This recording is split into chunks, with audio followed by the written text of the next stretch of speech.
Great. All right.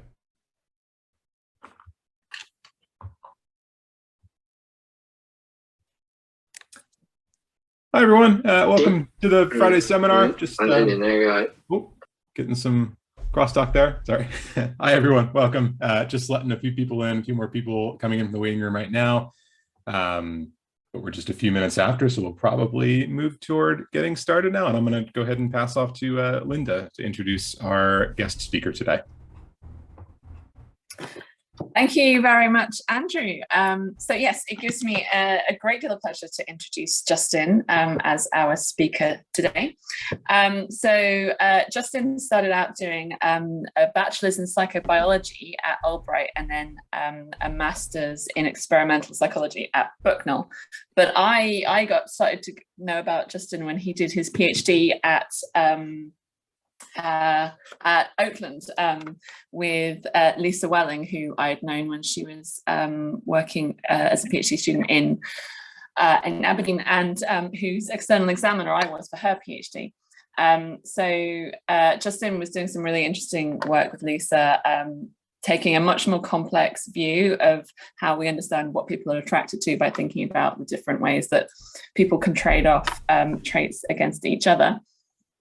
He then moved straight into a assistant professorship at University of South Carolina in Salkehatchie, where he still is.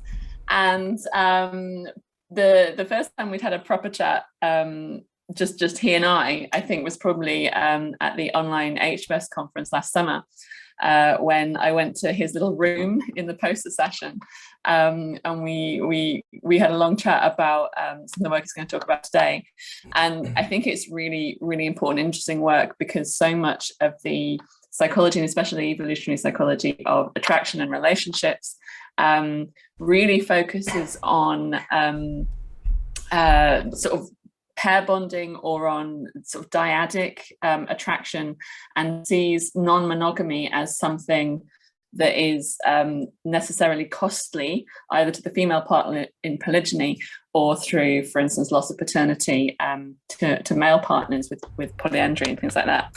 So I think what Justin's doing now, and hopefully going to talk to us about, is a slightly different way of thinking about non-monogamy that really sort of tries to capture it in a much more rounded way. So thank you very much, Justin, for joining us all the way from Salkehatchie, South Carolina, where it must be possibly even slightly earlier for you than it is for me today. Yeah, a little bit. I was curious whether it was going to get light enough. But thank you for that introduction. I appreciate that. That's a accurate portrayal, I think, of what I'm hoping to do today. Thank you, everyone, for being here. So, like Linda mentioned, my name is Dr. Justin Mogilski. I work at the University of South Carolina, Salkehatchie. I'm an assistant professor of psychology. Today, my talk is going to be entitled Multi-Partner Relationship Maintenance, Using Evolutionary Theory to Improve Non-Monogamous Relationship Quality. I figure one of the first things that I should do, it's a good practice whenever you're learning about someone new that you may not have heard of before, is give you a little bit of my background. So I was raised in Pennsylvania, the United States. Like Linda mentioned, I got my master's in experimental psychology from Bucknell University, where I worked with Dr. T. Joel Wade, powerhouse in evolutionary psychology, in my opinion. And of course, my PhD from Oakland University, where I worked with Dr. Lisa Welling, who was my advisor, but also Todd Shackelford, who I'm sure many people know, Virgil Ziegler-Hill, very prolific in the personality sciences, and Jennifer Vonk, who works in animal cognition. So I had a little bit of a nice hive mind of advisors and people to contribute to my work. To give an overview of what I've published on, from very early on, I looked at mate poaching, which broadly defined is when, instead of going after and attempting to attract someone who is single, going after someone who is currently in a relationship, which, as Linda mentioned, comes along with certain costs. I've looked at infidelity, the things that people prioritize in a partner, including prioritization of history of infidelity in a partner compared to other traits. I looked at cross-gender friendships, morphometric cues of partner attractiveness, which was my main focus during my PhD, where I looked at relative contributions of traits like facial shape, sexual dimorphism, that is prototypical differences between men and women, masculine and feminine traits, symmetry, color cues to health, etc. And during my PhD, I developed the use of a particular multivariate analysis called conjoint analysis for looking at the relative how people make trade-offs when making decisions about how they choose a potential partner. And then later in kind of my career, I started in Oakland and continues now. Recording in progress. Continuing now is consensual non-monogamy, and that's what I want to talk about today. But because Andrew and Linda were so kind to give me 45 minutes to talk about this, I decided I wanted to accomplish two things in this talk, two things that I've not really done before. One, I want to try and synthesize the research that I've done and try to explain how I went from looking at mate poaching and cues of morphometric quality and cross-gender friendship, etc., into consensual non-monogamy, and how people now try to maintain relationships with multiple people. So I'm going to try and do that. I've never done that before, and I think that would be kind of fun, so we'll see if I'm successful in doing that. And then what I'm going to do near the last half of the talk is present some novel data from an international project that I'm currently coordinating, looking at the kinds of strategies that people use to maintain these kinds of relationships. So I ask myself the question, why? Why did I do this research? And just like any, suddenly I'm in the spotlight. I asked myself why I did this research, and I think like any typical grad student or undergrad going into a graduate program, I was just curious. And well, I was a mate poacher, and that was the first thing that I ended up publishing research on. Again, mate poaching is when you go after someone who's currently in a relationship rather than someone who is single.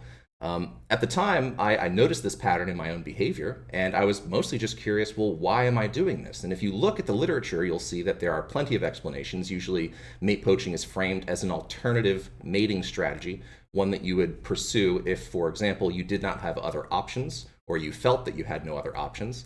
But for me, what I found was I usually ended up just making friendships with individuals that I enjoyed spending time with. I usually found attractive to one degree or another. And through that friendship, I ended up forming a closer romantic bond. So my first study was looking at how friendship may be a strategy for facilitating mate poaching. What we found was that if you present people with different vignettes portraying a mate poaching attempt, where people are either portrayed as forming a close friendship before the poaching happens versus not, those who are portrayed as having a close friendship are more likely to be rated as likely to succeed. That is, to successfully poach, have a longer term relationship, and for that relationship to last longer. And as I was looking at this, as I was doing this research, there's a fair amount of feedback that I received where, people would, mate poaching is a stigmatized behavior. It's something that if you admit it about yourself, it tends to tank your reputation a little bit. In fact, when I told my wife that during this talk I'd be calling myself a mate poacher, her first reaction was, "Are you sure you want to do that?" And I think one of the assumptions here is that mate poaching involves some amount of exploitation, that it is something fairly aggressive, something that is going to destabilize the stability of a relationship that is established and something that should be preserved. But again, from my perspective, how I often rationalize this to myself is I said, well, if this person is spending time with me and they want to be in a relationship with me, maybe I am offering them an alternative, something that allows them to perhaps de-escalate from one relationship and start a new one. So I saw both sides of it. One where it can be relatively aggressive, deceptive. At the same time, it could also be something that ultimately is best for the person who wishes to leave a relationship and may not have an alternative otherwise. By the way, I have these QR codes. In case you're interested in reading these papers yourself, you can take a picture of these slides, scan it with your phone, and get a copy of the paper. So this much later, what I would do is with a colleague of mine publish a paper looking at how people engage in mate poaching, whether it is unilaterally an exploitative strategy, one that is perhaps more than distasteful, harmful to other people. And what we did was we started I after I started thinking about this idea of exploitation, I fell in love with a series of personality measures that collectively measured what I'm just going to call dark personality, but that would refer to things like the dark triad, dark tetrad. Some have conceptualized it as a larger dark core, which generally measures a person's willingness to exploit, damage, or harm another person for personal gain. And what we found in this study was that mate poaching is a fairly diverse strategy, one in which there are relatively more benign strategies, and those are associated with relatively lower scores on these dark personality traits, and relatively more aggressive and detached strategies characterized by greater dark personality.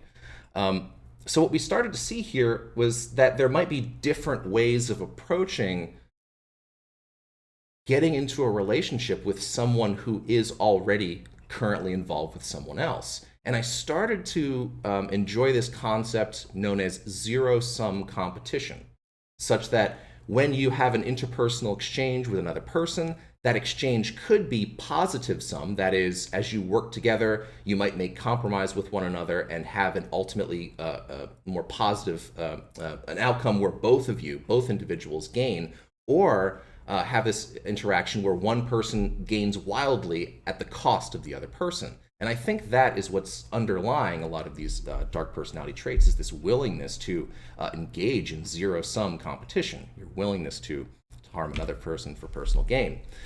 This led into a study also looking at reasons why people stay friends with an ex, looking at, we quantified different reasons that people would continue to interact with a partner after they've broken up.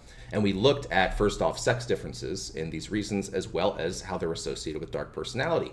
And again, what we saw is that by and large, people are staying friends with an ex for these very sentimental reasons. They were important in my life. I wanted to continue to have them as part of my support network. But again, you have these individuals who are expressing this interest in really just kind of getting something from the other person, pragmatic reasons for staying friends with an ex.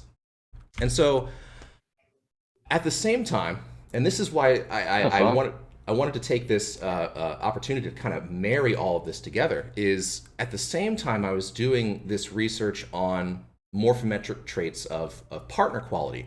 And one of the traits that kept popping up again and again and again in my research, and one that I looked at in this particular study, is sexual dimorphism. And I think this is something that certainly anyone who's worked with Linda or knows Linda's research, she looks at this trait as well, and has published plenty on preference for cues of masculinity, etc. And started thinking about these traits compared to other qualities that indicate a person's underlying quality as a partner, as traits that assist not just in attracting a potential partner, but traits that assist in competition.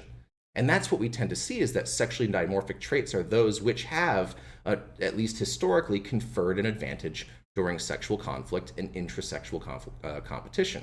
And what I found in this particular study, asking people to evaluate faces that were digitally manipulated to appear relatively more masculine or feminine, more symmetrical or asymmetrical, or having healthier looking color cues, we found that people paid attention to sexual dimorphism quite a bit more. I believe the effect size in this was somewhere around a 0.6 or so, Cohen's d. So it was really quite a staggering difference. Why were people paying attention to these cues of sexual dimorphism? And I've also looked at this further, looking at the particular pieces of that change when you manipulate an individual's masculinity or femininity. And what we found was that there are certain traits that pop out, particularly eyebrows, differences between men and women in eyebrow thickness. And a study came out shortly after this showing that things like eyebrow thickness can be associated with traits that are often, again, closely connected to dark personality, such that thicker eyebrows tend to be associated with, I believe, narcissism was the result. So there's this overlap that I started to notice between these sexually dimorphic traits and this willingness to exploit another person for personal gain that may have assisted in competition with other people.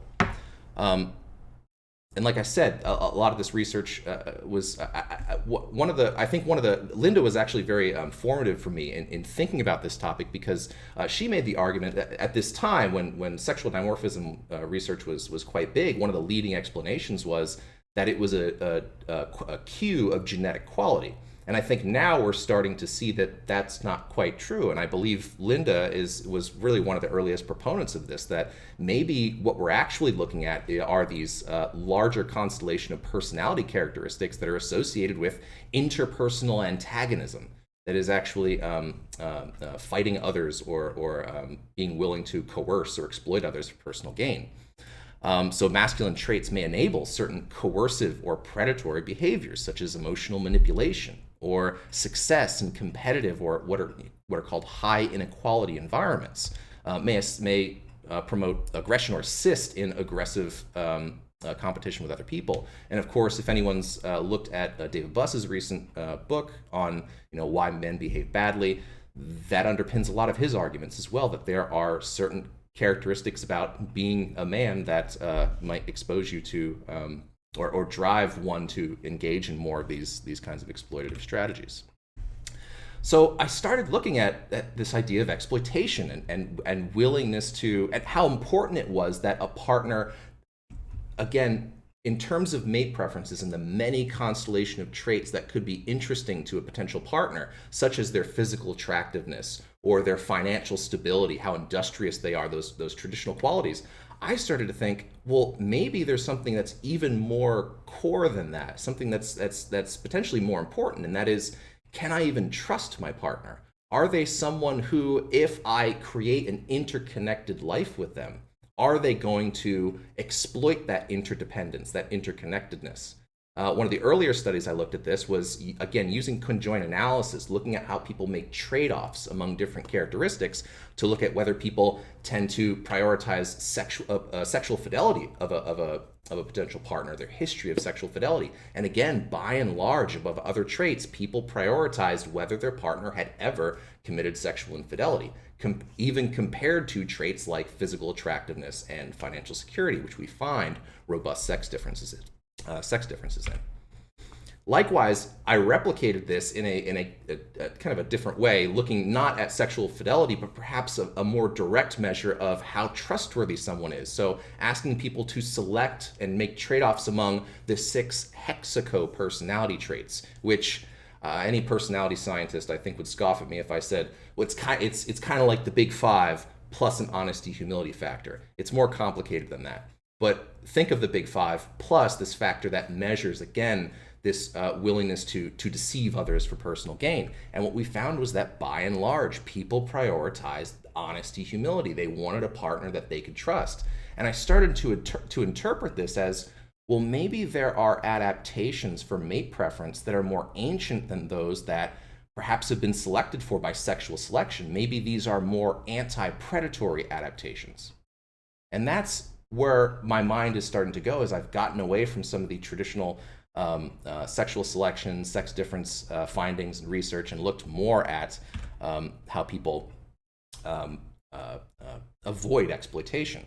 And so I wrote a few chapters on morality, because I figured having a grasp on moral psychology and the evolution of morality would help me with this. I reviewed one of Jeffrey Miller's books, a more popular book on how people form relationships, and one of his takeaways of this book was that when you're attempting to attract someone else, really the only ethical choice that you have is be honest with them and tell them what you want from the relationship, bring genuine qualities, honest signals of mate quality to that person, and let them choose you as a partner. So all of this was happening in a kind of before and a little bit during when I started looking at consensual non-monogamy. And those of you who are not familiar with what consensual non-monogamy is, it is when you and your partners agree to form multiple romantically or sexually intimate relationships. That is, you consent to allowing your partner to form intimate attachments to other people or extra-pair relationships. Some common examples include things like polyamory or open relationships or swinging relationships. Throughout the rest of this talk, I'm going to be using consensual non-monogamy and also this term that I much prefer because I think it's more encompassing of things outside of consensual non-monogamy, multi-partner relationships or multi-partner mating. And this was curious to me because up to that point, you look at the literature and you'll see that a lot of human mating does tend to entail a lot of struggle and subterfuge and conflict. And now I'm starting to see this category of relationship come up where people are actually pursuing these extra-pair relationships. They're forming relationships with people outside of a pair bond and doing it in a way that at least seems to be stable and seems to be satisfying. So I started looking at this, and some of my earliest research looked at things like mate retention. Do people in consensually non-monogamous relationships do the things that evolutionary psychologists have traditionally predicted occur in monogamous relationships? And so I looked at mate retention, for example. Do people exert effort to preserve a relationship that they find valuable? And we actually did find support for this, that people in monogamous relationships and people who were in consensually non-monogamous relationships reporting about a primary partner, that is a partner that they described as they had a lot of interattachments with, that they had shared goals with this individual. They were just as likely to perform mate retention as someone who is in a monogamous relationship. Of course, there was then less mate retention towards what were called secondary partners, those who were not primary. So these individuals still seem to be preserving valuable relationships, though they do distinguish between different types of partners. And these people in these relationships also tended to report greater and better communication, very broadly defined, better communication than those in monogamous relationships, and comparable satisfaction with those in monogamous relationships.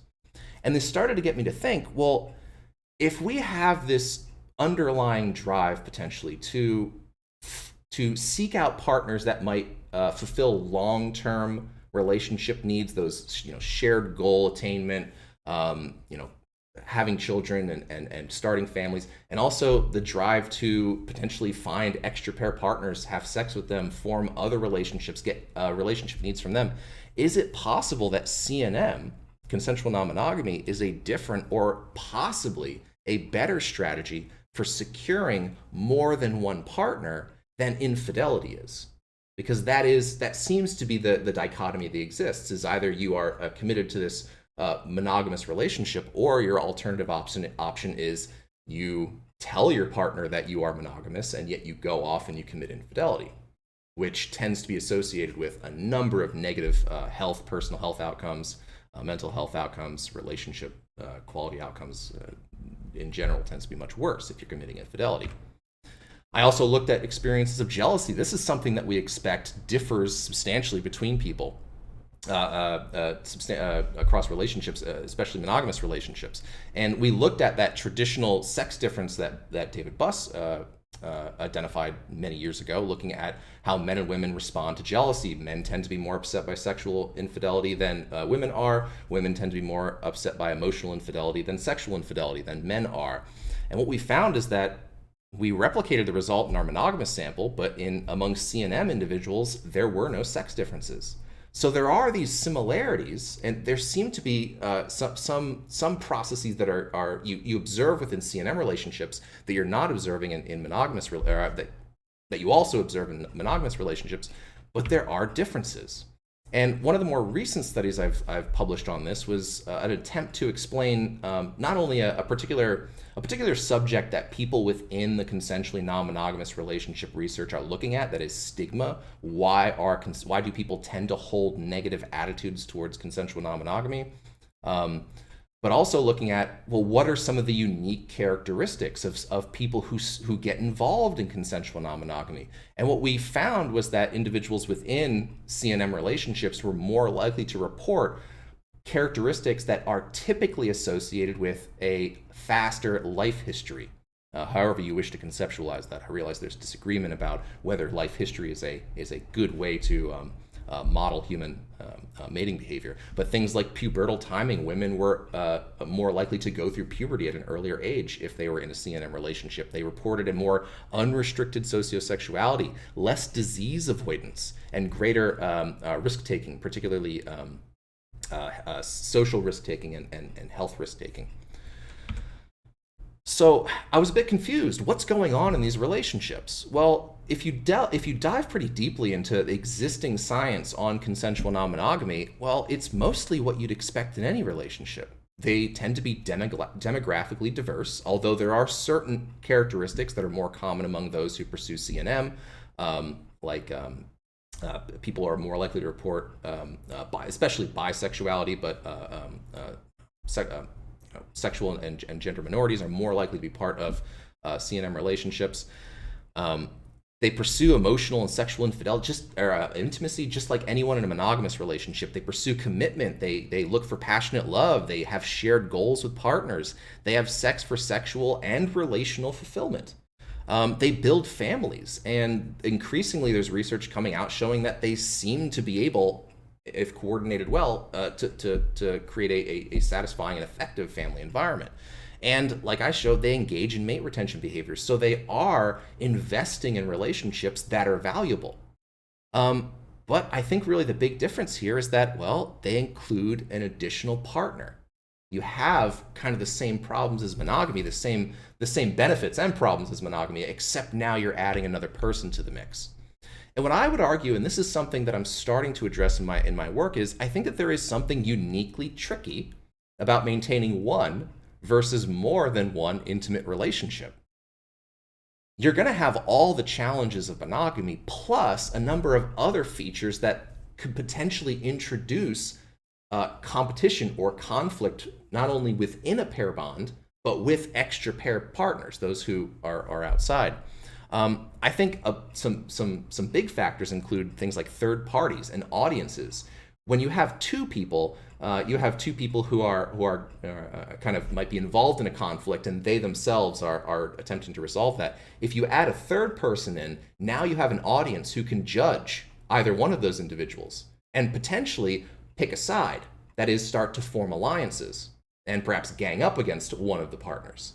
That's going to be a unique dynamic that is not something that you typically have to worry about in monogamy. There's usually greater opportunity for intra-sexual competition, rivalry between people, again, particularly of the same sex, but really, I guess, anyone who may be vying for the same partner or who may want to capitalize the time of the same partner. And that's what you tend to see, is that there's greater intrasexual competition and mate guarding among people who you find attractive, particularly if the partners are mismatched in attractiveness. But there's also the potential for intrasexual collaboration. And that's a point that I want to dig into a little more deeply, that there's a possibility that as much as you might be competing with same-sex individuals, that there are opportunities to again, build those positive sum outcomes in those relationships. And of course, then there's going to be more unrestricted sociosexuality. I want to mention, so unrestricted sociosexuality meaning a greater interest in and typically more behavior towards engaging in casual sex. And that's associated with some risks, such as greater self-perceived pathogen risk, fewer safe sex practices. Though I will say, people have looked at this, at whether people in CNM relationships are more likely to actually spread disease, or whether they actually perform unsafe sex practices. And it seems that they seem to be doing as good of a job, if not a better job, than those people who are in monogamous relationships and committing infidelity.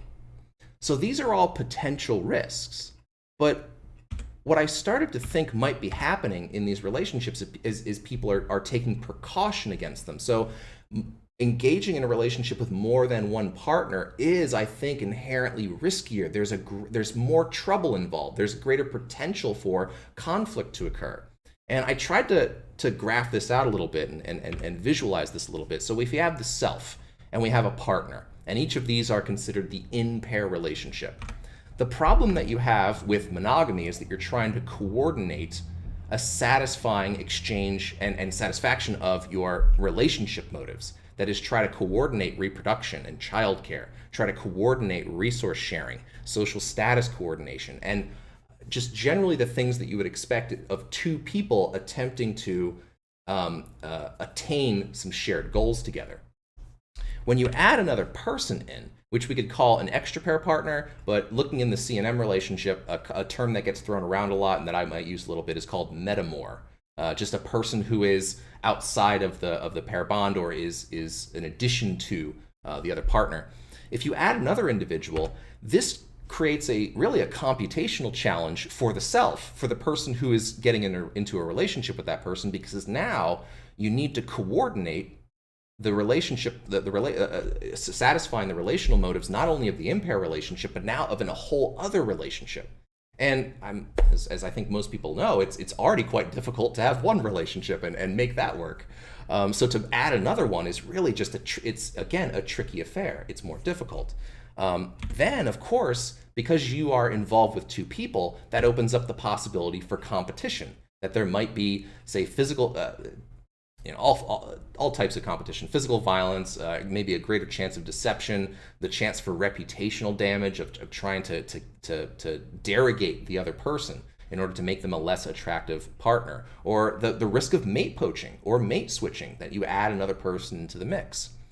But then it goes beyond that. Besides having this greater chance of intersexual competition, well, maybe the metamor and your current partner also form their own relationship. And there might be something that they are trying to satisfy about how they interact.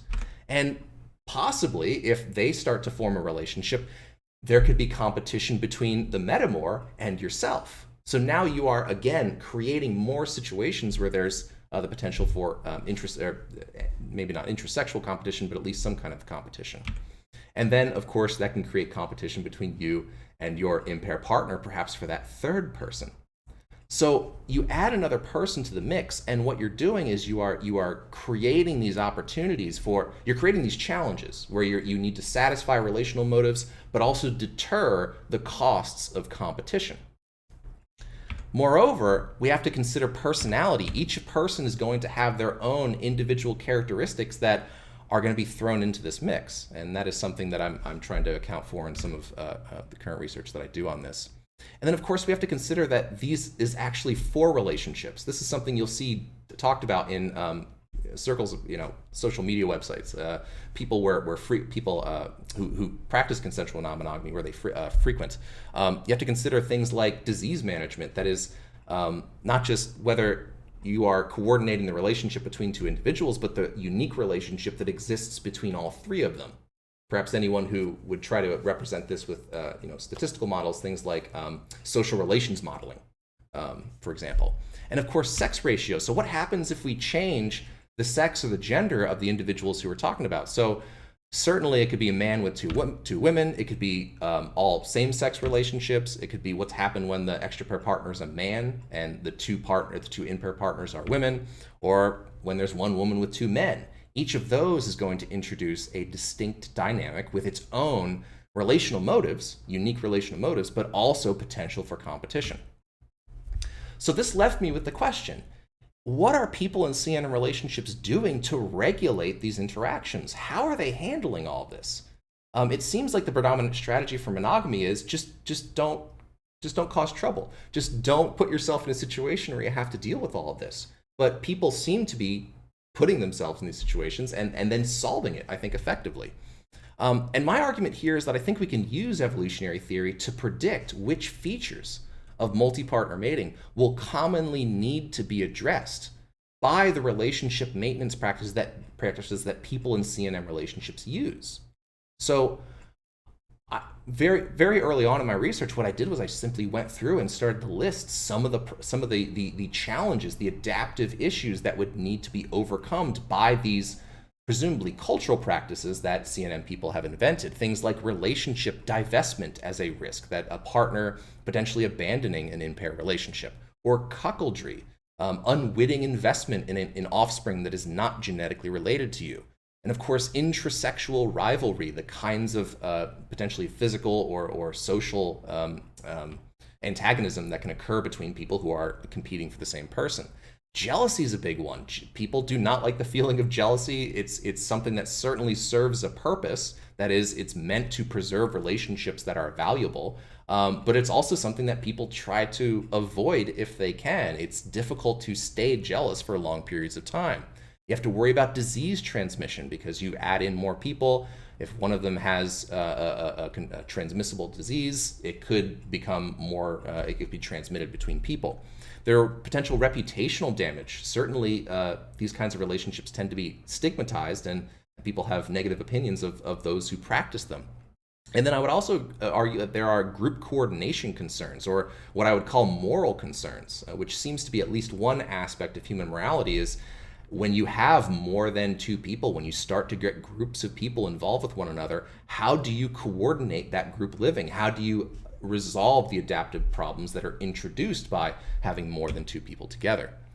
So if we have a measure, if we're trying to quantify these regulatory strategies, we need to examine how these alter relationship quality by addressing what I would say are relational motive deficits or threat. That is, in that model that I presented earlier, the green text, what are you trying to get out of the relationship? You're going to have to address deficits in that. You have to address the zero-sum loss that could be due to competition between people. And then, of course, you have to address group coordination. If you look at how CNM people tend to do this, how do CNM people address these challenges? Well, with relationship divestment, you often see communication. So that is getting in there and again, this can be very broadly defined in the literature, but things like, if you are attracted to someone else, revealing to your partner that you are attracted to them and communicating about that. And if you are jealous, communicating about that jealousy and figuring out how to resolve that feeling or how to mitigate it. In terms of cuckoldry as a problem, safe sexual practices and particular relationship boundaries, one of the things about CNM is that I think people assume that everyone's all interacting with each other in kind of an equal way. But very often what you'll see is that there might be boundaries on what people can do. So that is, maybe you can have sexual interactions with someone outside of the relationship, but your partner would not be comfortable with you falling in love with that person or forming an emotional an attachment of some sort. So those kinds of barriers and then safe sex practices could help to alleviate that problem. Intrasexual rivalry.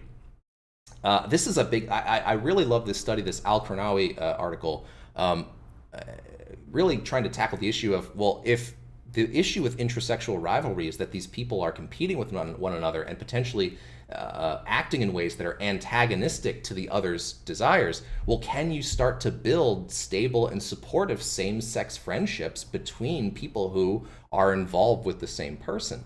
What they did was they actually did a case study on Bedouin Arabs in again, kind of a polygamous situation, such that there was a husband with 9 wives, and they reported problems with conflict between the wives, and that seemed to spill over into the educational and the mental health quality of the children that were in that family. And the therapeutic intervention that they used was, well, let's try to help the women kind of form friendships, find value in one another, and then together put pressure on the husband. And after that therapy, they reported, they observed improved relationship quality and improved quality for children. Combating disease transmission, again, sexual health maintenance, reputational damage. The go-to strategy is secrecy. Just don't reveal it to other people. But what we're seeing is that groups that are traditionally stigmatized, one of the things that you can do is you can provide social support networks.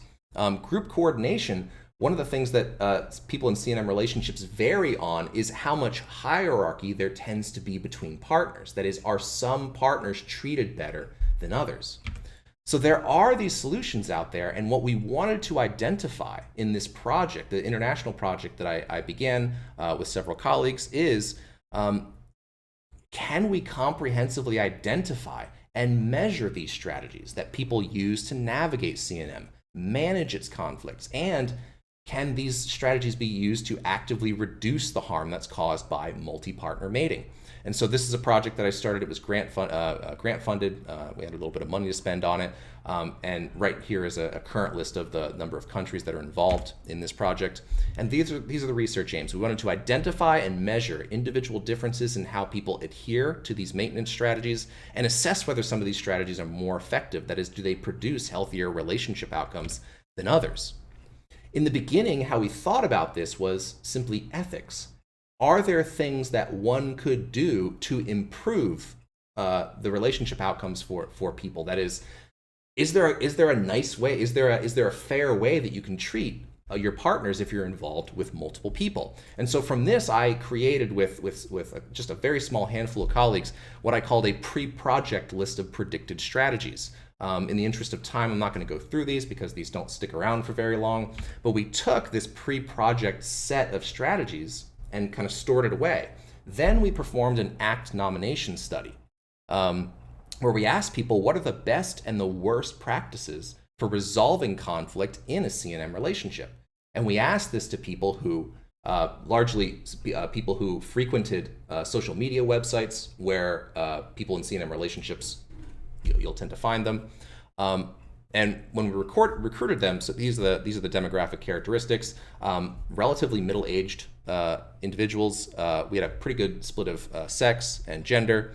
Although I'll note that, again, when you look at gender, non-binary individuals, those who are non-cisgender, you tend to see more of those in CNM relationships. We had a good split among the number of people who are poly, open, swinging, monogamous, and we also asked people who are currently single. And then we recruited people from the US, from Europe, from Asia, the Middle East, South and Central America, and Australia. Largely overrepresented in the US, Europe, but this is far more than I think anyone has done for CNM. You don't tend to see international studies on this kind of thing. What we did was we took those ACT nominations and we hybridized them with our pre-project predictions. And then we sorted them into these latent categories, that is, overall overarching strategies that people would engage in to preserve CNM relationships. We then asked independent sorters, 4 of them, who were usually high-level undergraduate students, as well as several graduate students. They were provided these latent categories with definitions, and they were asked to sort the nominations into each category, and then anything that was left over, kept it in an uncategorized column. We then, from these ratings, revised the latent structure, tried to account for these uncategorized qualities, asked the raters to resort them again. From those ratings, we revised the latent structure once more, so a lot of back and forth trying to identify what these strategies are. And then we ended up with what we now affectionately call the multi-partner relationship maintenance scale, which measures individual differences in adherence to multi-partner relationship maintenance practices. We created 2 versions, one for the self, one for the partner, one where you report how often you engage in these practices and how often you particularly engage in these practices with a certain partner, where they had described, this describes me very well, this describes me not at all. We identified 10 different latent strategies for which we wrote 3 items. Now, again, in the interest of time, I realize I'm running out of it here.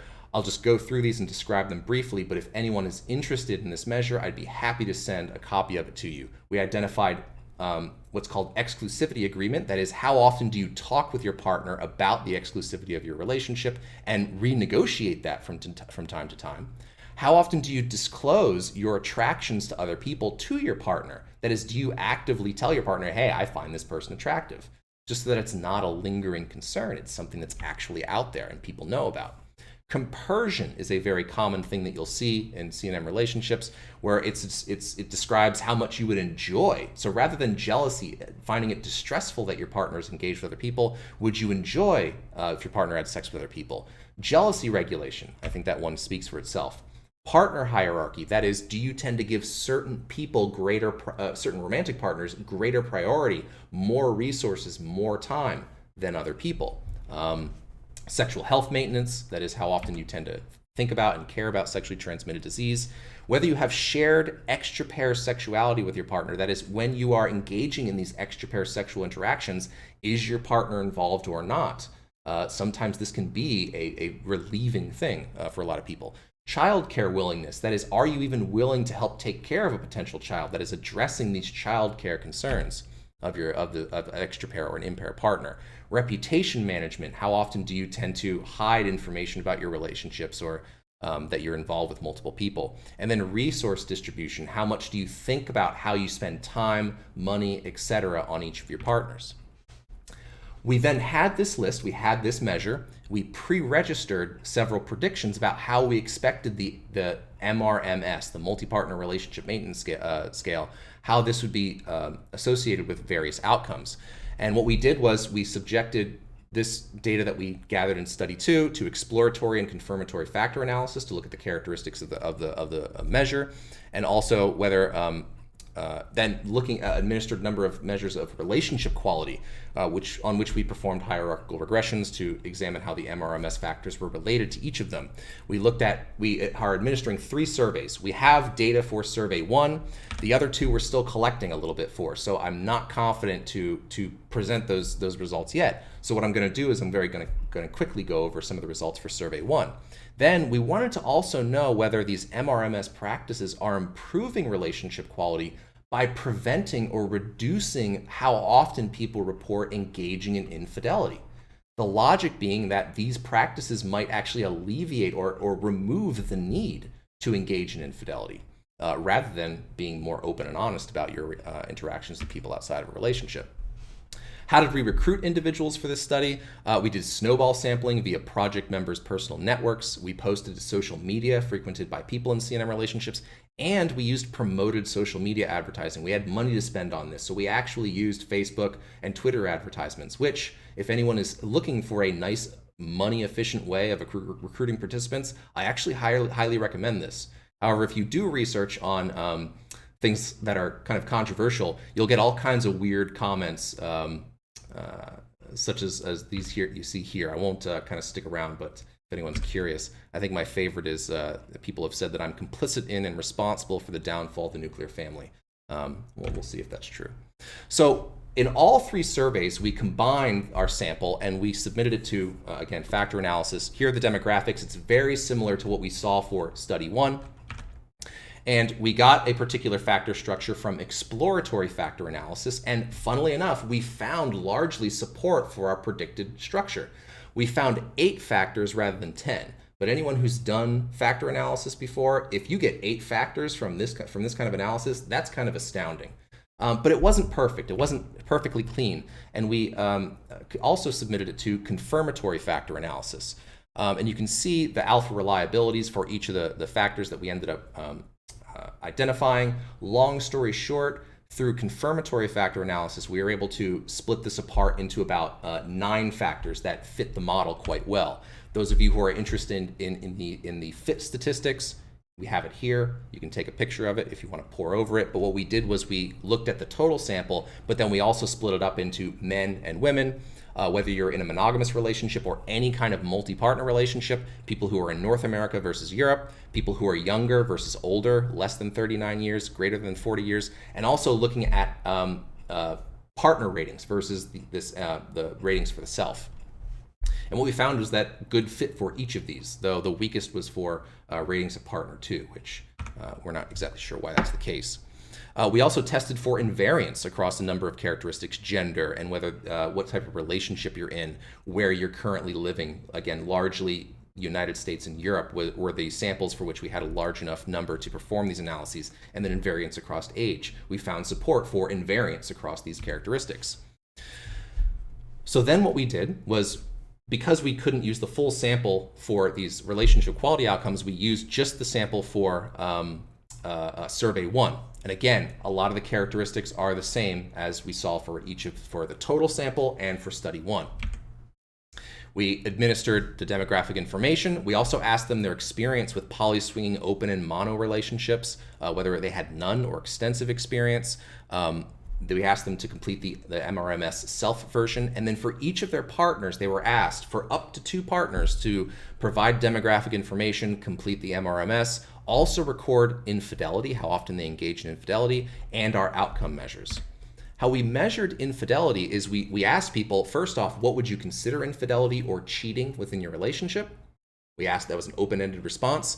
Then we asked them, how often do you feel that you engage in, how often do your interactions with other people feel like infidelity?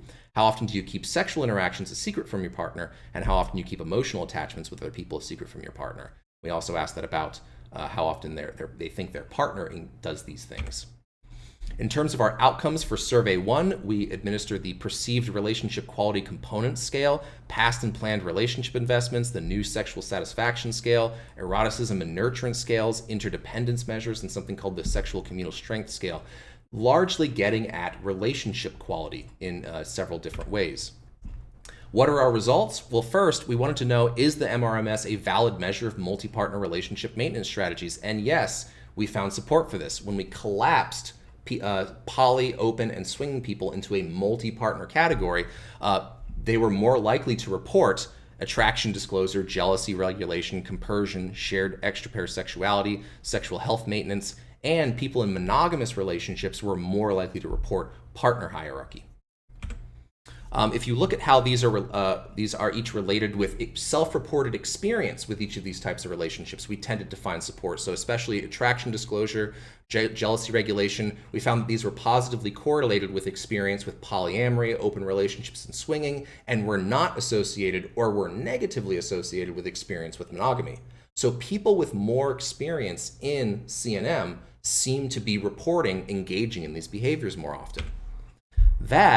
And we find that those who engage in these relationship behaviors, this is just a basic bivariate correlation table, were reporting higher scores, again, depending on what characteristic you're looking at, on things like overall relationship quality, how invested they felt in a current partner, their sexual satisfaction, and the eroticism of the relationship, how nurturant the relationship tended to be, how interdependent they felt with a partner. There's a lot of complexity in this table, but overall we found support that people who engage in these relationship practices are actually experiencing greater relationship quality. We performed then moderated hierarchical regressions to see whether these traits, these strategies were more effective for multi-partner relationships versus monogamous relationships. Long story short, it seemed to not really matter that much. So for both monogamous and non-monogamous relationships, these strategies were improving relationship quality. Our final question was, does the MRMS improve relationship quality by preventing infidelity? And we tested this using mediation analysis. So one of the assumptions is, first, we thought that infidelity would be associated with worse relationship outcomes, and that was supported. People reported lower overall relationship quality, lower sexual relationship quality, though not lower investment quality, funnily enough, if they engaged in more infidelity themselves. We then ran bivariate correlations to see whether people in infidelity reporting fewer of each of the MRMS practices, that is, people who committed more infidelity were reporting less attraction disclosure, less jealousy regulation, less compersion, less extra-pair sexuality, sexual health maintenance, and less resource distribution, and more reputation management and more partner hierarchy. And those of you who might be thinking to yourself, well, are these differences here simply because people in multi-partner relationships are overall less likely to engage in infidelity? They are not. So no, there were no differences between monogamous and multi-partner participants self-reported infidelity. So we then did mediation analysis, and we actually found for almost all the traits, a couple of exceptions, that self-reported infidelity did significantly mediate the association between each of the MRMS factors and relationship quality. So our conclusions here are, yes, is the MRMS a valid measure of what strategies people in consensual non-monogamous relationships do to manage these extra-pair partners? Yes, though it needs improvement. There were some lower alpha reliabilities. We need to revise this a little bit, but overall, we are finding support for what we expected. And do those who engage in MRMS practices report higher relationship quality? Yes, overall, yes, for both mono and multi-partner relationships. And then is there evidence that this is being caused by lower infidelity? Yes, though only partially. So lower infidelity only seems to explain a bit of why these practices improve relationship quality.